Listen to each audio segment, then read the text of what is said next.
கர்த்தரும் இரட்சகருமாகிய இயேசு கிறிஸ்துவின் அன்பான நாமத்தினாலே உங்கள் ஒவ்வொருவரையும் வாழ்த்தி இந்த புதிய நாளிலும் தேவனுடைய ஜீவனுள்ள வார்த்தையின் மூலமாய் உங்களை சந்திப்பதிலே நான் கர்த்தருக்குள் மகிழ்ச்சி அடைகின்றேன்.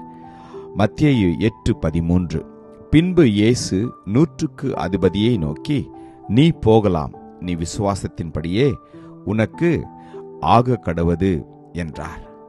அந்த நாழிகையிலே அவன் வேலைக்காரன் சொஸ்தமானான். Matthew chapter 8 verse 13.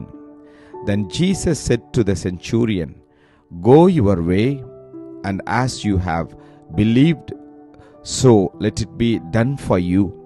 And his servant was healed that same hour. Amen. கர்த்தருடைய நாமம் மகிமைப்படுவதாக.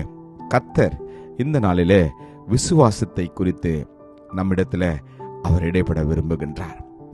நாம் வாழ்கிற இந்த வாழ்க்கையில, கிறிஸ்துவ வாழ்க்கையில நமக்கு தேவையானது, மிக முக்கியமானது ஒன்று விசுவாசம். ஆமென். விசுவாசமும் நம்பிக்கையும் தேவனுடைய வார்த்தையின் மேல் நமக்கு இருக்க வேண்டும். அப்பொழுதுதான் நீங்கள் எதிர்பார்த்திருக்கிற ஒவ்வொரு அற்புதத்தையும் அவர் நிச்சயமாய் செய்ய முடியும். இதுவரைக்கும் வாழ்க்கையில் அநேக அற்புதங்கள், அநேக எதிர்பார்ப்புகள் நடைபெறாதிருப்பதற்கு ஒரே ஒரு காரணம் நம்முடைய விசுவாசம்தான்.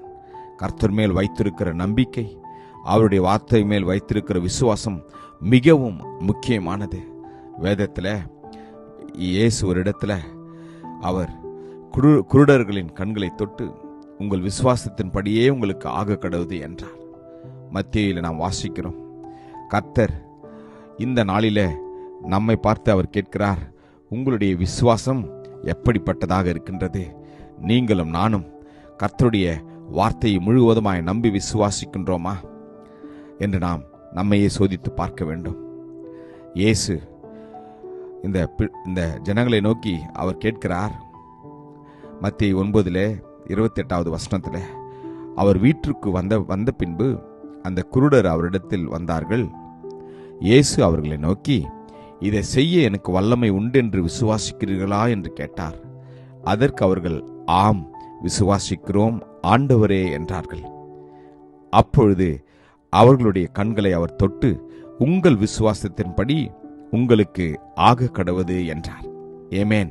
இந்த நாளிலும் தேவன் நம்மை பார்த்து கேட்கிறார், என் அன்பு மகளே, என் அன்பு மகனே, நான் இந்த காரியத்தை, நீ எதிர்பார்த்து கொண்டிருக்கிற, நீ வேண்டிக் கொண்டிருக்கிற காரியத்தை நான் செய்வேன் என்று விசுவாசிக்கிறாய் என்று கேட்கிறார்.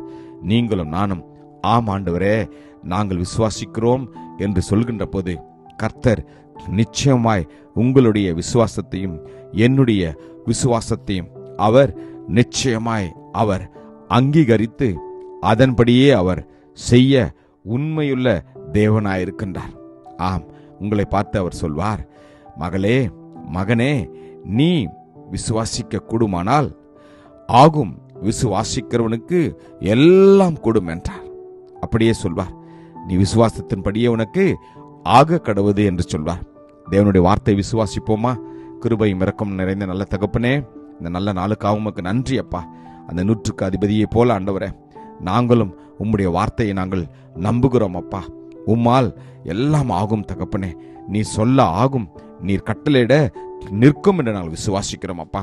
ஒவ்வொருடைய வாழ்க்கையில நீர் இந்த அற்புதத்தை செய்ய போறதற்காக உமக்கு நன்றி. எதிர்பார்த்து கொண்டிருக்கிற, காத்து கொண்டிருக்கிற ஒவ்வொருடைய வாழ்க்கையிலும் அப்பா, நீர் இந்த நாளிலே நிச்சயமாய் அதை செய்து முடிக்க போறதுக்காக உமக்கு நன்றி தகப்பனே. நாங்கள் நம்புகிறோம், விசுவாசிக்கிறோம், அற்புதத்தை பெற்றுக்கொள்கிறோம். இயேசுவின் நாமத்தில் ஜெபிக்கிறோம் ஜீவனுள்ள நல்ல தகப்பனே. ஆமேன். God bless you. Jesus loves you. Amen.